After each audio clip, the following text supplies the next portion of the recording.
Assalamualaikum warahmatullahi wabarakatuh. Saya Darpaliza Putri akan membacakan cerita dengan judul 3 Rumah Ajaib oleh Wong Chowi.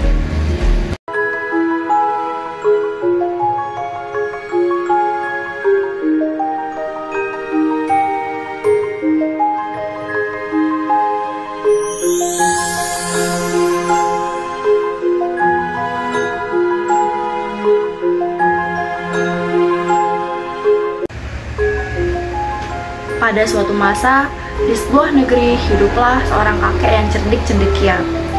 Ia mendiami rumah di tepi sungai bersama ketiga putrinya. Kakek ini menguasai ilmu sihir. Akan tetapi, ia menyembunyikan dari semua orang, termasuk putri-putrinya. Hingga suatu hari, ia mengumpulkan mereka dan berkata, "Anak-anak, waktuku di dunia ini tinggal sebentar lagi. Tiba saatnya aku membagikan harta warisan. Manfaatkan dengan baik agar kalian dapat hidup dengan tentram," pesannya. Warisanku berupa 3 rumah ajaib. Rumah pertama berisi makanan. Terus-menerus menghasilkan makanan walaupun kalian lahap sebanyak-banyaknya. Rumah kedua berisi emas. Tak akan habis walaupun kalian membelanjakannya. Dan terakhir ada rumah buku. Di rumah itu, kalian akan menemukan buku baru yang belum pernah kalian baca. "Ayah, aku mau rumah berisi makanan," seru putri pertama, "supaya aku tak mati kelaparan."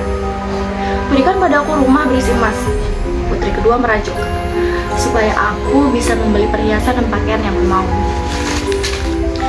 Kakek itu menoleh ke putri bungsu kesayangannya. "Nak, hanya rumah buku yang tersisa untukmu. Percayalah, rumah inilah yang terbaik dari semuanya." "Ayah, kamu adalah orang yang cerdik. Tentu saja aku percaya padamu." Tak lama dari itu, kakek itu pun meninggal. Putri pertama menempati rumah penghasil makanan. Semua kebutuhannya terisi secara cuma-cuma. Pekerjaannya hanyalah makan, makan, dan makan saja. Tubuhnya makin gendut sampai-sampai ia tidak bisa keluar dari pintu rumahnya sendiri. Putri kedua tinggal di rumah emas. Tanpa bekerja keras, ia bisa membeli semua barang-barang yang ia inginkan. Ia terus-menerus membelanjakan emas hingga rumah itu penuh sesak dan tak bisa ditinggali lagi.